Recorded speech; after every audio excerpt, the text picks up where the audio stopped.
Do you think you know London? Big Ben, Buckingham Palace, fish and chips. But what if I told you there is a completely different city hidden beneath all of that?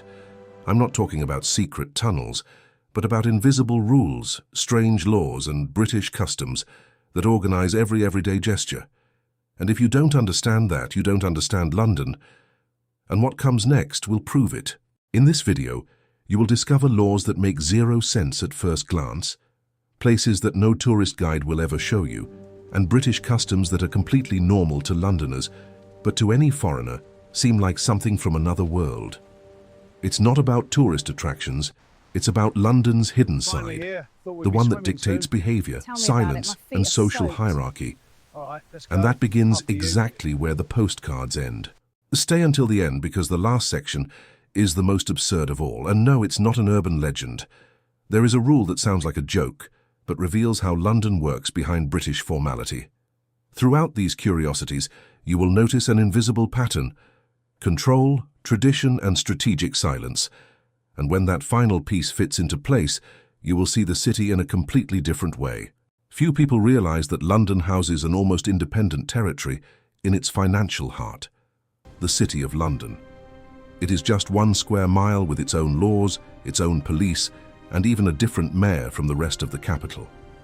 It has existed for more than 900 years and operates as a historic enclave within the United Kingdom. It is the kind of detail that goes unnoticed in common curiosities, but completely changes the way you understand power in the city. During the day, the City of London receives more than 500,000 workers moving between banks, offices, and financial exchanges. But when business hours end, the scene changes drastically. Only around 9,000 people live there. The financial heart of the capital becomes almost an empty, silent setting, lit by mirrored buildings and deserted streets. A corporate ghost that reveals how London separates work and personal life in an almost surgical way. Beneath the busy streets of London runs the River Fleet, completely buried since the 18th century. It was once an open watercourse, but today it flows hidden under the asphalt, channeled through old tunnels. On days of heavy rain, in the Farringdon area, you can hear the water running under your feet without knowing exactly where the sound comes from. It is one of the curiosities that reveal how the hidden side of the city remains alive. Literally. Few people know, but beneath London there is the old mail rail, an underground railway network created to transport mail for decades. Part of it has been turned into a museum, but sections still serve to move museum objects discreetly around the city. It is not a common subway. It is invisible infrastructure operating outside the tourist radar. Among the most surprising curiosities, this one shows how London prefers to operate its backstage in absolute silence. It is estimated that there is about 1 camera for every 13 inhabitants in London. This means that, over the course of a single day, you can be filmed more than 300 times without realizing it. It is not dystopian fiction. It is urban infrastructure. Banks, subways, intersections, and even small shops operate under constant surveillance. Among the curiosities that reveal the city's hidden side, this may be the one that best explains the disciplined silence of everyday London life. The ye-olde Cheshire cheese, rebuilt after the Great Fire of 1666, has been serving drinks for centuries without real interruption. Writers like Charles Dickens, Mark Twain, and Arthur Conan Doyle have passed through there. Among London's most symbolic curiosities, this pub is not just a bar, it is a living capsule of British customs. While the city modernizes outside, inside time seems to slow down. But that also says something about tradition. In neighborhoods like Mayfair and areas near Holland Park, several streets are technically the private property of aristocratic families. The public circulates normally, but legally that ground is not entirely public. You may be walking through an elegant area of London without knowing it belongs to a single family group for generations. Among strange laws and historical inheritances, this detail shows how tradition and power still silently shape urban space. Highgate Cemetery houses more than 170,000 graves, a number greater than the population of many mid-sized cities. Among Gothic statues and dense vegetation, the place became famous in the 1970s for reports of the so-called Highgate vampire, a story that still divides opinions today. More than an urban legend, this place reveals how London blends tradition, superstition, and collective memory, and how the past never remains completely buried. It may sound like a joke, but there is a legal belief that dying inside the Palace of Westminster would oblige the state to fund a state funeral. For that reason, historically, the practice was to remove the person while still alive to another location before death was declared.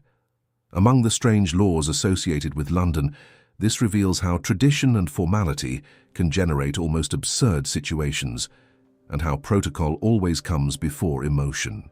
Transport for London does not officially prohibit chocolate or snacks on the subway, but it maintains broad rules about disruptive behavior. This means that strongly scented food or consumption considered bothersome can lead to the passenger's removal. There has already been confusion over smoked salmon inside a carriage. It is not exactly about food, it is about social etiquette, silence, and invisible respect that structures London's public transportation. A law from 1839 still in force prohibits flying kites on public roads in London, and this includes several parks in the capital. Fines can be applied, even if it rarely happens. Among the strange laws that survive over time, this shows how the British legal system preserves old norms even when they seem unnecessary. In London, legal tradition is not easily discarded, it simply continues to exist silently. There is an old law from the era of carriages that was never formally repealed. London taxi drivers were supposed to carry hay to feed their horses.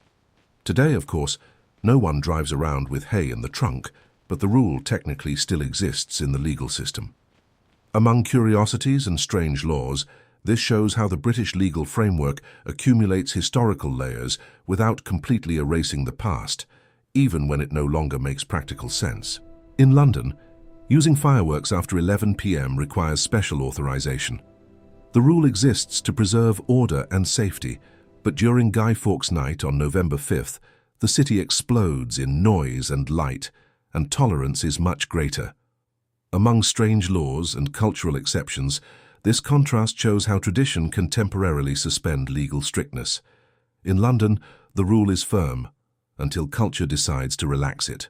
On the London subway, there is an almost sacred unwritten rule.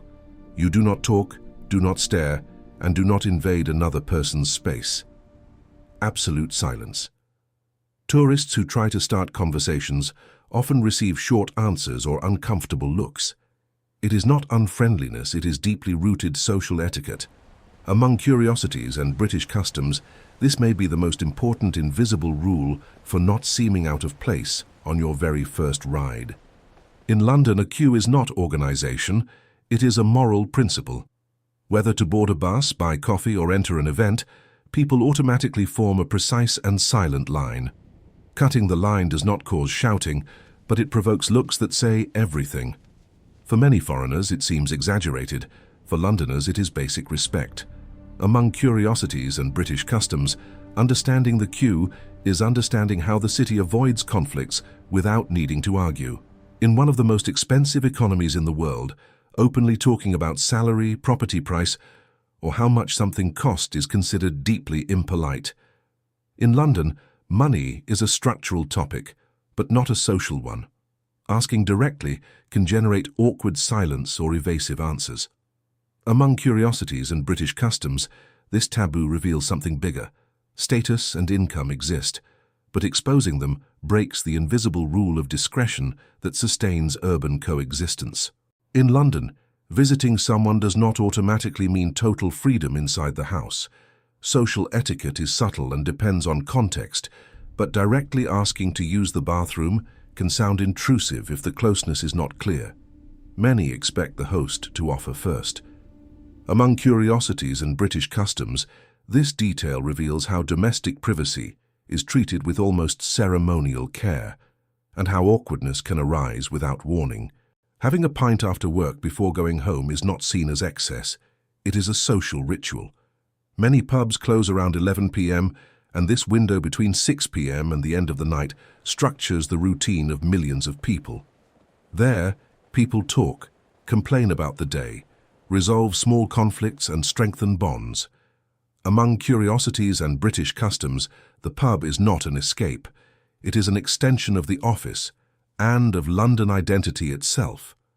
The weather in London is grey, rainy and unpredictable, but talking about the weather is not simple complaining.